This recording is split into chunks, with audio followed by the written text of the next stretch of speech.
Peggy 18.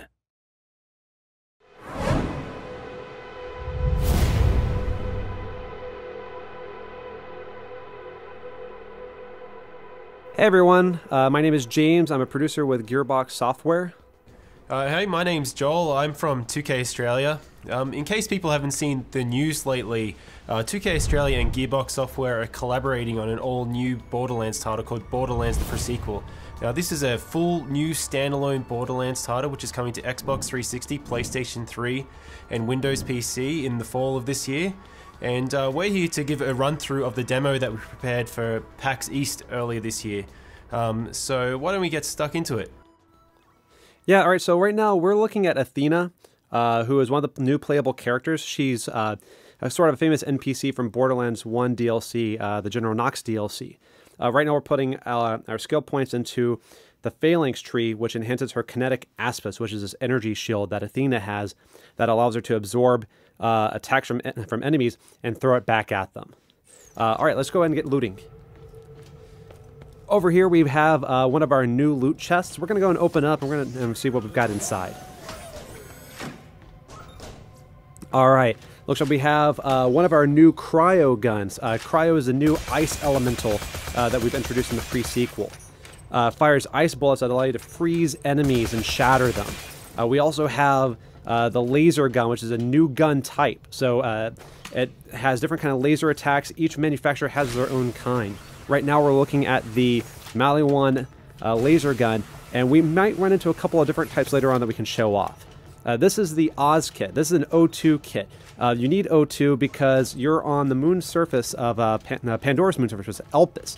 And Elpis is just like Earth's moon in the sense that there's a very thin atmosphere, very low gravity, so you need oxygen, but there's not really much on the surface. Looking at our other playable character, Wilhelm, you might have seen that there's a sort of a shimmering bubble over his head. That's his oxygen bubble. That allows him to breathe on the surface. The entire time that you're out there, you're losing oxygen, but don't worry. We've got plenty of stuff in place to make sure that you always have opportunities to get more O2. Case in point, we've just found one of the air geysers. You run on top of one of these things and it's going to fill up your oxygen. This is really important, not just because you need oxygen to breathe and live, but because we have some new features that we've added that use oxygen. Joel, why don't you tell us some about that? Yeah, so when we were bringing in this oxygen system, we didn't want to bring in something that was annoying to players and a resource to manage. We wanted to bring in something that could give them cool new abilities. So you can see we're on the moon, you can already do low gravity jumps, but if we jump and then press jump again, you'll actually vent some oxygen and you'll do a boost. It'll allow you to go a little bit higher. You can also kind of push yourself forward. So why don't we do a jump and then boost forward? And one of the other cool things you can do, it's kind of my favorite thing to do in the game at the moment. It's technically called a slam, but I like to call it a butt stomp. If you jump up in the air, press jump again to boost, and then press crouch, you actually slam down to the ground and do an area of effect attack. It's a great way to manage crowds, to shove them back, because if you're in a low gravity area, you can push them back pretty far, which might be the edge that you need to either like run away or focus on one guy before you deal with the rest of the crowd. Alright, now we're going to go ahead and move into the next area. This is the comm facility. There's a signal that's being jammed that you need to take care of so that you can get back up to Helios, which is the moonshot facility. In the pre-sequel, Jack is in charge of Helios. He's not the Hyperion CEO yet that you know from Borderlands 2. Right now he's just managing the station, and you've been kicked off it and you got to get back. Coming from that comms facility. Get in there, switch it off, because things are getting really interesting up here, kiddo, and in a not fun kind of way. What's your bum in there? Red Belly runs that place now, and I've heard he's a right nut job. You probably would have heard a bit of an Australian accent there. During the development of the game, it just so happened that the moon kind of turned into Australia. Alright, now where we are right now, there's this big gap. You wouldn't be able to make this jump normally in Borderlands, but with the oxygen system, we can kind of push out this jump. So let's go ahead and see if we can clear that gap.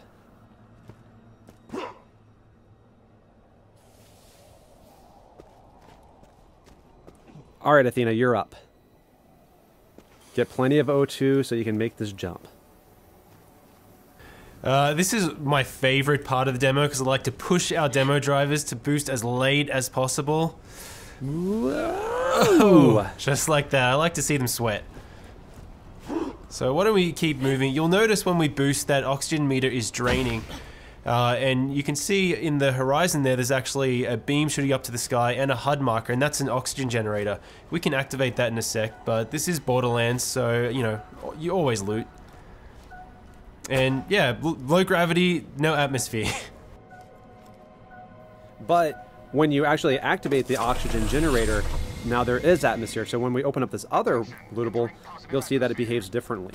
We want to make sure that that this whole system felt organic, that it felt real, that it didn't just feel like it was tacked on. This comes in really important because with things like incendiary, if you set someone on fire inside of a building with atmosphere, they'll burn, but if you set them on fire in an area with no atmosphere, they won't. So you kind of have to make some, you have some interesting opportunities. But these guys up here, I'm sure they're up to no good, so let's throw some grenades at them.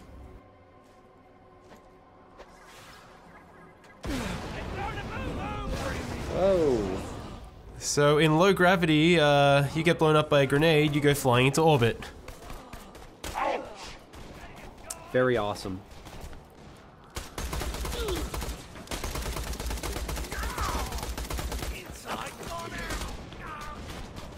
Now you'll see these guys who are outside of the oxygen dome, they're wearing the same bubble that you are, and if you manage to get a headshot like that, they'll actually start venting oxygen and become vulnerable. And this really brings tactics into play for the player. So you can come into a space, and if you have a really kick-ass incendiary weapon, you can choose to turn on the oxygen, or you can try and take out their bubbles that way. But why don't we take a chance to have a look at our co-op buddy Wilhelm. So people probably remember Wilhelm from Borderlands 2. It was the big robot that you fought right at the beginning, the first big boss. In this game, he starts out just as a man because this is his origin story as well as many other characters.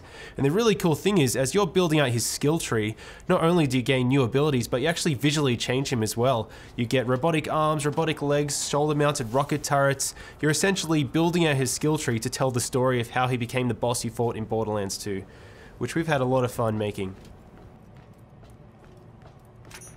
But I think it's probably time to show off our first new action skill for Borderlands the Pre-Sequel. What do you think, James? Yeah, it sounds like a good idea. We're coming up on the barrier here for the comp facility. This is being run by the Scavs, which are the scavengers. They're essentially moon bandits. They're not going to let us in without a fight. They're even bringing out some heavy hitters, some turrets, but luckily we've got our Aspis to help us with that. Let's try to absorb as much damage as we can and throw it back at them.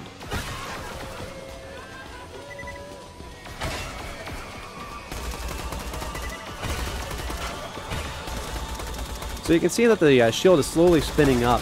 As it takes more and more damage, it's going to spin faster and faster. You can kind of see it all around the outer edge, which means that we're just about ready to throw that back. Awesome.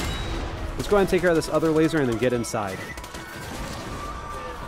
Now, because we never get tired of blowing people off the side of the moon, let's throw some more grenades. We like to do these demos live, but because this is a co-op game, we can always rely on our buddies. That's right. Always better to play with friends. All right, now let's go ahead and show off the Cryo Gun. We showed it a little bit earlier, but didn't really get to see it in action. Let's go ahead and freeze some enemies. So we've actually built this procedural system so you can freeze any enemy like that, and once you get their health down to a certain threshold, you can shatter them. It's not an instant win button because you do need to get their health down low, but when you manage to do it, it's really satisfying, and it's different every single time. And we're going to go and divide and conquer so we can wipe out these scavs a little bit faster, and then we're going to try to meet back up in a little bit. Athena, freeze this guy and try to stomp him.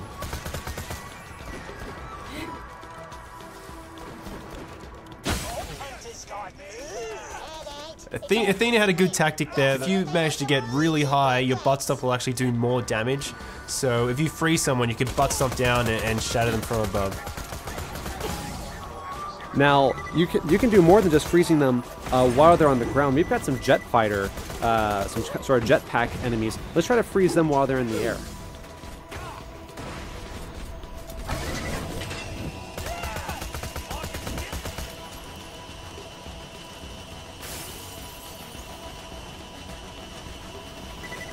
So if we do manage to freeze one of these guys in the air and they fall down a railing, they'll actually split in half. It's one of these kind of random events that I love to see in the game.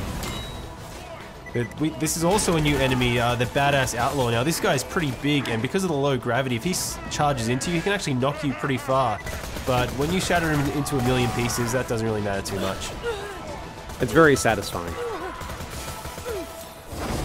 I bloody want you to live, so I can snap your smug neck myself. Alright, Thanks, but let's feel keep free this to be between killed us. by any of my highly professional men. Now, we did get a new skill point while we were out there, so let's go ahead and allocate that. We're going to put it into the ultimate skill in this tree, which is Wrath of the Goddess. This will allow Athena's shield to bounce around multiple enemies inside of a sort of like a close circle. This is a great way to manage crowds. Oh, Wilhelm, it looks like he got something. What is that? So that's the Dar laser. That's kind of like a bolt laser. Athena, you picked up the Mali-1 beam laser before, and as James said earlier, you have multiple manufacturers, you have the procedural weapon system, so players can expect to see a whole variety of different types of lasers when they play the game. To the right here, you'll see one of the new rideable vehicles in Borderlands, the pre-sequel, the Stingray. We're not going to need it in this mission, so we're going to keep moving forward. But keep an eye out, because we might have something more about that in some later news.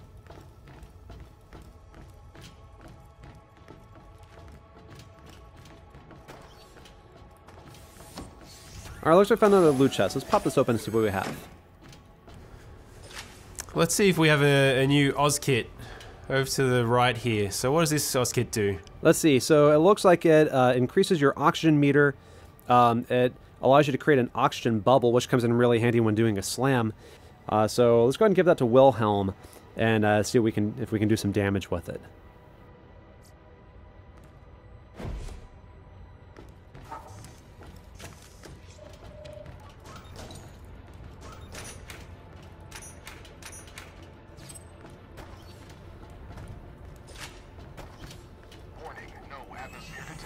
So the Eye of Helios is charging up now, and it's actually firing into the surface of the moon, which is probably not such a good thing when you see bits of the ground kind of floating above you like that. Probably a good reason for us to get back up to that space station as soon as possible.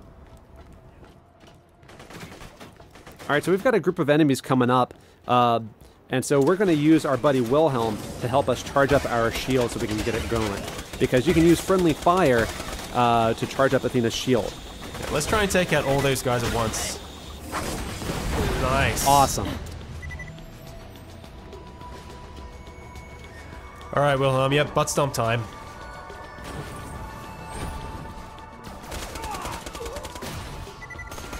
And you see that bubble, you can run inside that to recharge your oxygen. As we mentioned earlier, you can also use the oxygen to set enemies on fire when you're out in this sort of area. So maybe we get a chance to use that, maybe we don't. Yeah, it is a really good combo if you get that oxygen bubble with the fire to burn enemies, but I really love getting the cryo one as well, so if you jump down from high enough, butt stomp and shatter and freeze a guy all in one go.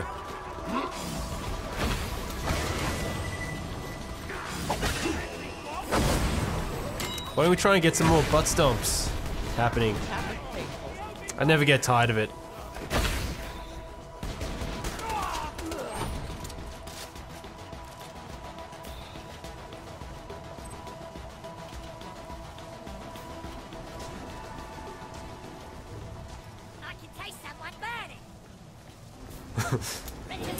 So we've got some little scabs and a little outlaw here. This is a really good opportunity to try and charge that shield right up, so absorb some more damage. It's fully spinning now, so just move back a little bit, Athena, and fire it off. Oh, awesome. Nice. Now there's a lot more resistance in this area than we planned. We might need a little more help on this one. Who could help us out possibly?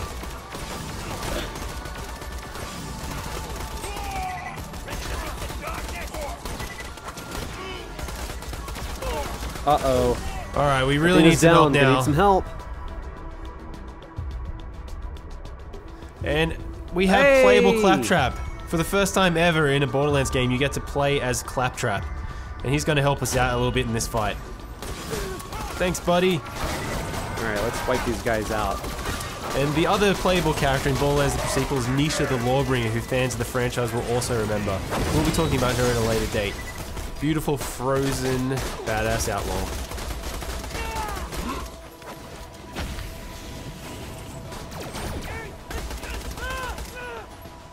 So yeah, we should probably head in here and try and disable that signal so we can get up to the space station.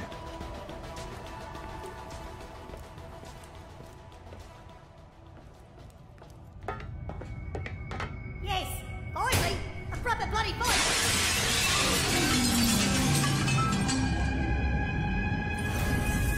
Guys, a freaking talk! We can love this. All right, you better get him, Athena. Getting close.